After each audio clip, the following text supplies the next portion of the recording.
Questions. All right, go ahead. All right, three, two, one. All Yeah. right. Hello, everyone. Welcome to You Had Me at a Conclusion. Time to rhythm with the rhythm. This is our page is dedicated to raising awareness about autism and sharing helpful resources for families and teachers. And today we have Julie O'Malley, and I'll let you introduce yourself, who you are, and what you do. Hello, my name is Julie O'Malley, and I am the executive director at the Shorkey Center in Beaumont, Texas. Here we offer pediatric speech, occupational physical therapy, as well as applied behavior analysis therapy, which we do. We have 12 kids that are on site here all day at Shorkey from 8 to 4 with their registered behavior technician or their BCBA to have their applied behavior analysis therapy throughout the day.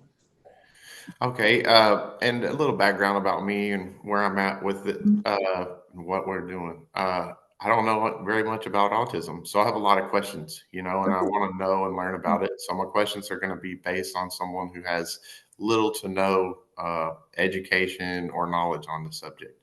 So a little bit about you. How did you first become involved with advocacy and awareness work? I have 5 family members that are on the spectrum. So I have been around it since I've been growing up. The oldest, my cousin on my dad's side, is now 48. So, all my life, really, there has been someone around me. And then I also have 4 on my mother's side, and their age range is about 14 to 25, 26, 25, 26 right now. They're all boys. And I decided to go into speech therapy, and that's what my first degree was, in speech therapy. And while working in the school systems, I really enjoyed working with the students that had autism.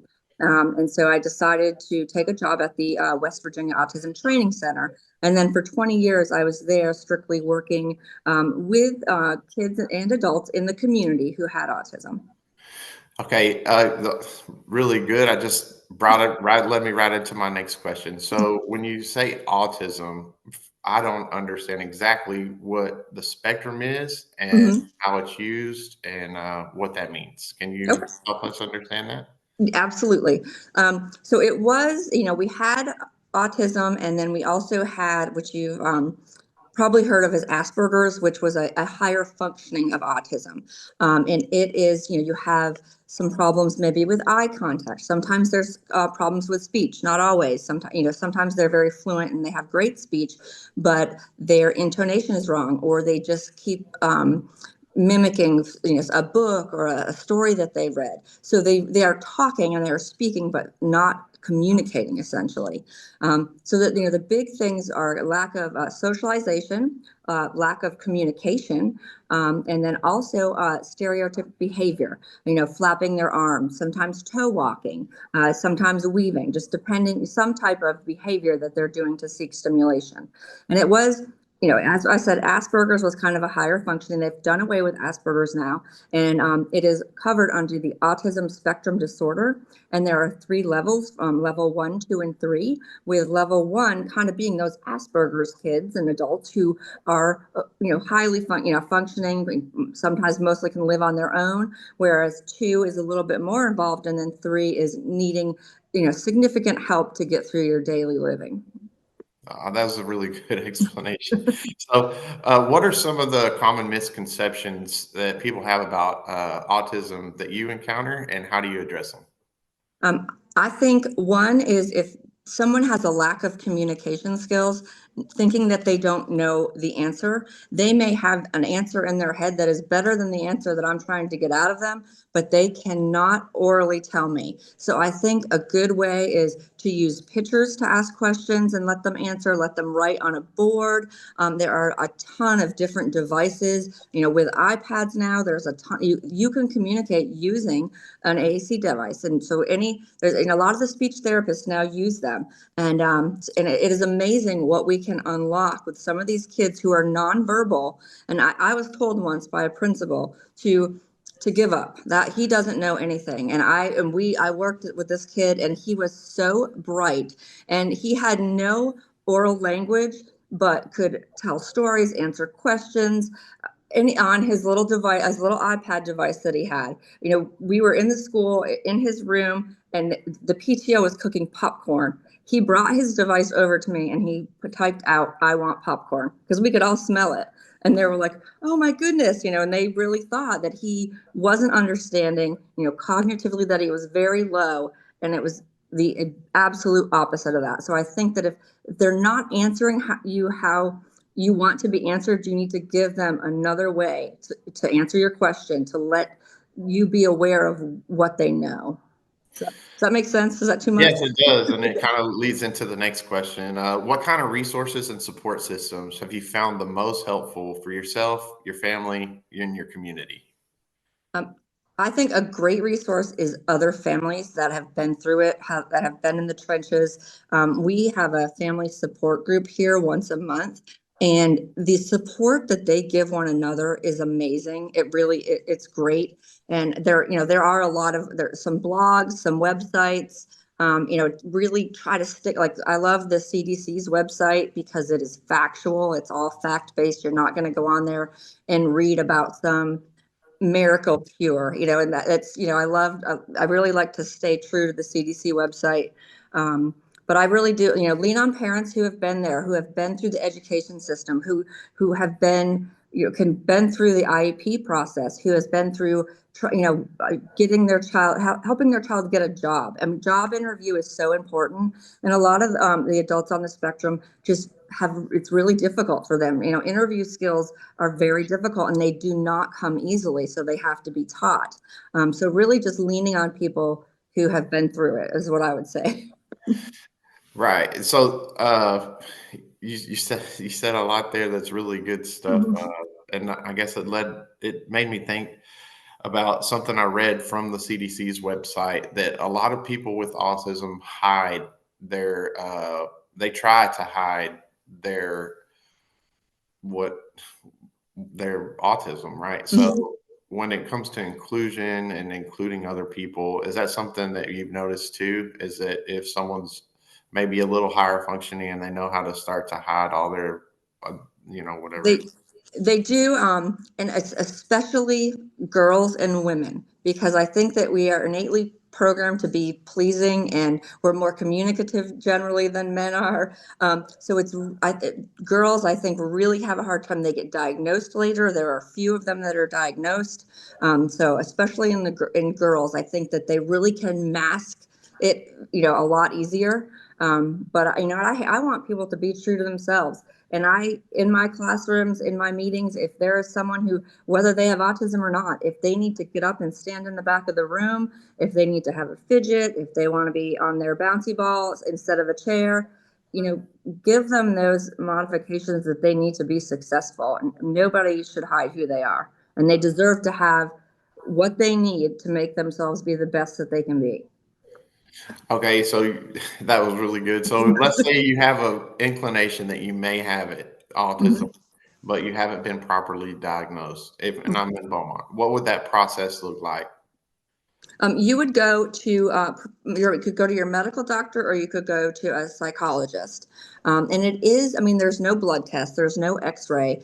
It's for adults, especially. It's a questionnaire, it's a conversation with the health professional, and then they would look, and they would have to look at, they would look at your deficits in communication, in socialization. Do you have stereotypical behaviors? Do you need to to follow the same routine every day? Do you have to wear the same clothes every day? Do you have 10 pairs of the same pants? All this, they would look at it as a whole. And you have to meet certain criteria in each of these three domains to be diagnosed. But I would, start with your medical professionals. And we do here that's called the ADOS, and it is a diagnostic tool that we use. But we don't do adults. We do kids here, and it's done by a speech pathologist and an occupational therapist. And we set up different scenarios. One of them is just a pretend birthday. There's a cake and little hats, and we, pretend, I pretend to sing happy birthday, and we pretend to blow out the candles, and the children are scored on, did they not even watch what I was doing and not want to interact at all? Were they watching what I was doing but not interacting with me? Or were they fully engaged? Were they singing happy birthday with me? Were they trying to blow out the candles? Did they have pretend play? So that is all, there's all these different scenarios depending on ages that are set up, and the child is scored by how they interact with the examiner.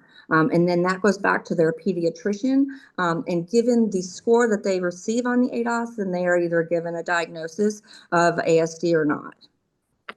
Okay, that's that's good. So, like, the few thoughts came to mind. So, if you have autism, there's nothing wrong with you. You're different, right? Yep. Like, you're not there. You're not broke. You're just something's different. And when you know you have autism, it's easier to deal with life and live. Mhm. And it's positive for people who do get diagnosed. You've seen a good Mhm. change because there's resources and there's people like you available to help them. Right. Okay. There Okay. is, and even if you're out in the community, this is one thing. Like at a store, and I saw a mom, and I knew I could. I had seen the child before in the store, and being I'm like, oh, I'm sure that he's on the spectrum, whether he's diagnosed or not, it doesn't matter. But he started to melt down, and the mom was there, and she's trying to get him all together and get him back, in the cart. And she said, I'm sorry. And I said, don't be sorry. You're doing a great job, it's okay. And she started crying. I'm like, people need to be aware that, I mean, that parent is probably trying the best that she absolutely can, and maybe the lights in the store or the noise in the store, set her child off. And you shouldn't look at her and roll your eyes. Like, be aware and be considerate of everyone who's, everyone's going through something. Right. So that is one of the questions. What advice would you give to someone who wants to become more informed and a respectful ally to the autistic community? How do you become more You informed? could come, if you're in Beaumont, you could come volunteer at the Shorkey Center, see what we do on a day-to-day basis. You could come to one of our fundraisers or one of our events. You could come to the parent support group, volunteer at your local elementary school to go and read. I mean, you could do anything. I think the more that you are around children or adults with autism, the more comfortable you're going to be, and the more natural your interactions will be with them. A lot of people are just worried. They're like, oh, that person's really unpredictable. I don't want to be around them, or I don't know what to do. But the more that you put yourself out there, you will be comfortable. Okay. It's been, I know you're short on time. I am too. I just wanted to give you a chance to tell us, or is there a question I didn't ask that you wanted to answer, or kind of something that you want to say, whatever it is? Um, Diagnosis is key. Accessing therapy is key. If you're a parent out there and you think, maybe, just maybe, call your pediatrician, get the referral. The earlier you start intervention, the earlier you start therapies, the more successful that you're going to be, your child's going to be. All right. I just got one more. In your view, what role should schools, employers, or public institutions play in promoting autism awareness and inclusion? So that's Um, back to the.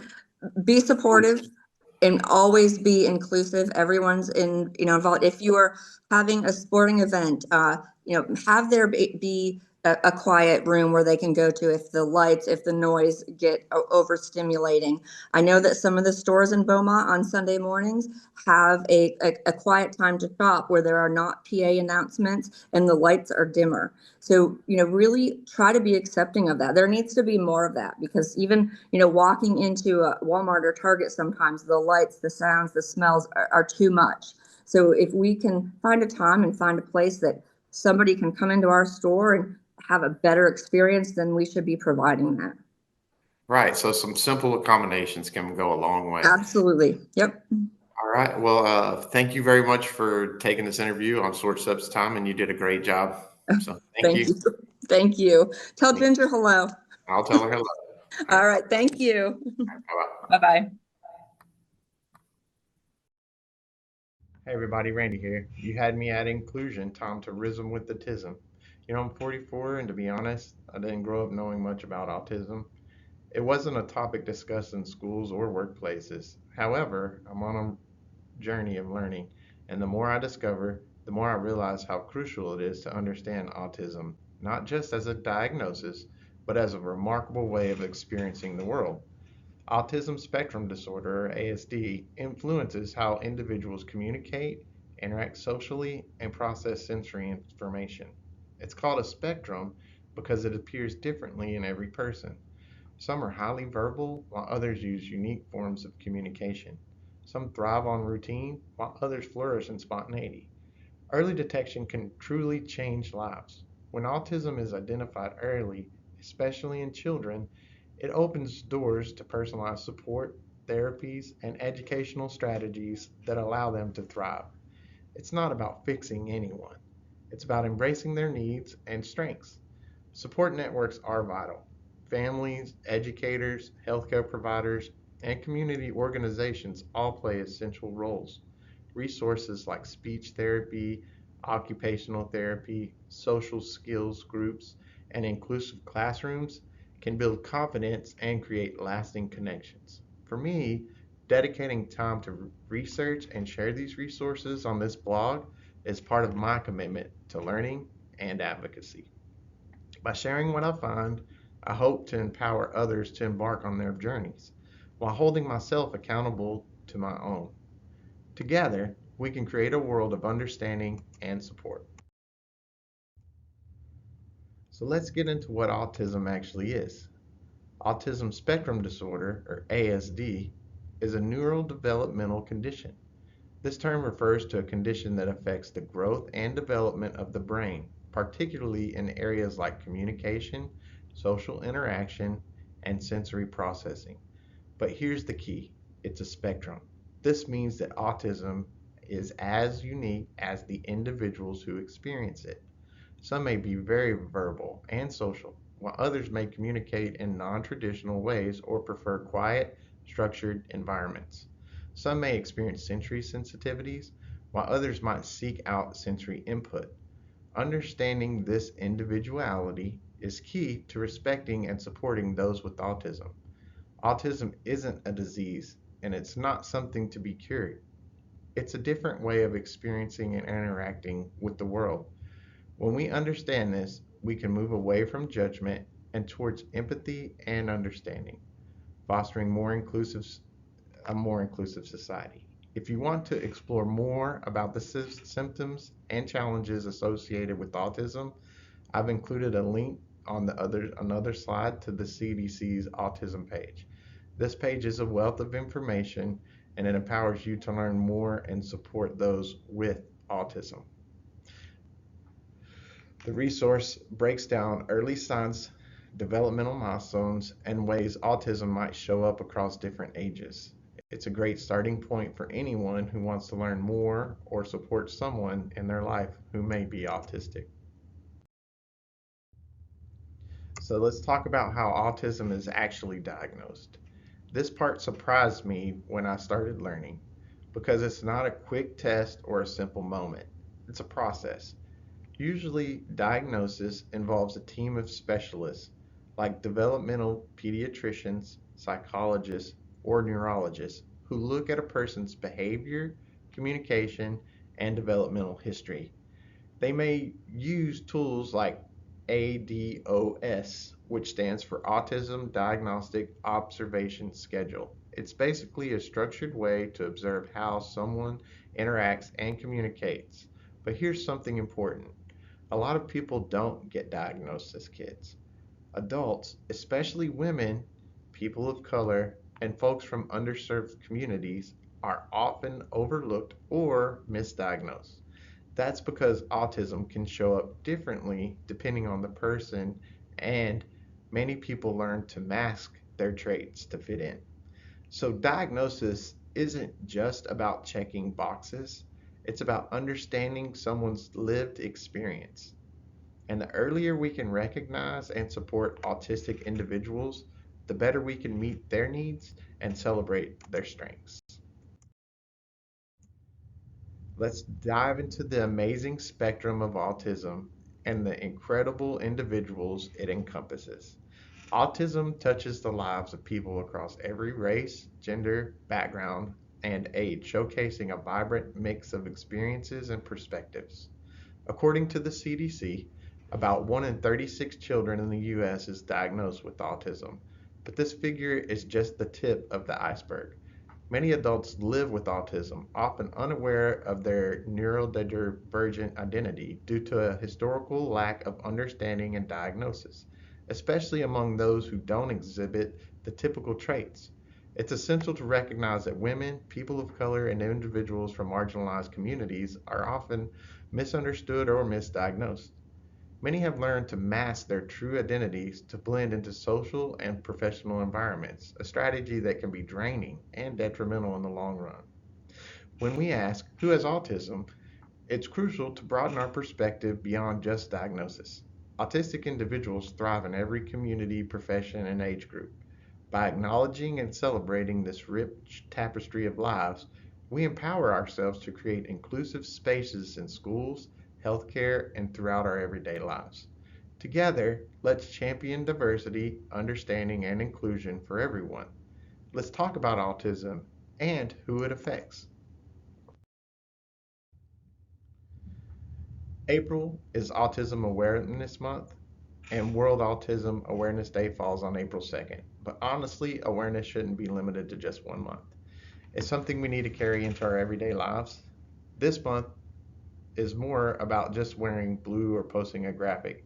It's a chance to really listen to autistic voices, challenge outdated ideas, and rethink how we show up in our communities. It's about shifting from awareness to acceptance and from acceptance to action. For me, this journey started with curiosity. I didn't know much about autism at 44, but now I see how much it matters, not just as a diagnosis, but as a lens for understanding difference, dignity, and inclusion. Autism Awareness Month reminds us that inclusion isn't a favor, it's a responsibility. When we commit to learning, advocating, and amplifying neurodiverse perspectives, we're building spaces that work better for everyone.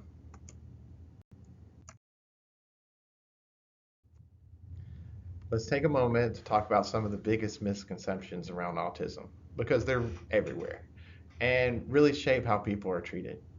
One common myth is that all autistic people are either nonverbal or savants. That's just not true. Autism is a spectrum. Remember, some folks are highly verbal and expressive, others may communicate in different ways. Some may have strong memory or pattern recognition, but that doesn't mean they're all geniuses in the way movies sometimes suggest. Another misconception is that autism only affects children. Nope, autistic adults exist, and many are just now learning about their diagnosis, especially women, people of color, and like we said, people who've been underserved. Here's a big one: the idea that autistic people don't feel empathy. That's false. Many autistic people feel deeply, but they might express emotions differently or need time to process. Just because someone doesn't respond the way you expect doesn't mean they don't care. So, part of autism awareness is unlearning these myths. When we do that, we make space for real understanding and for autistic people to be seen as they are, not as stereotypes.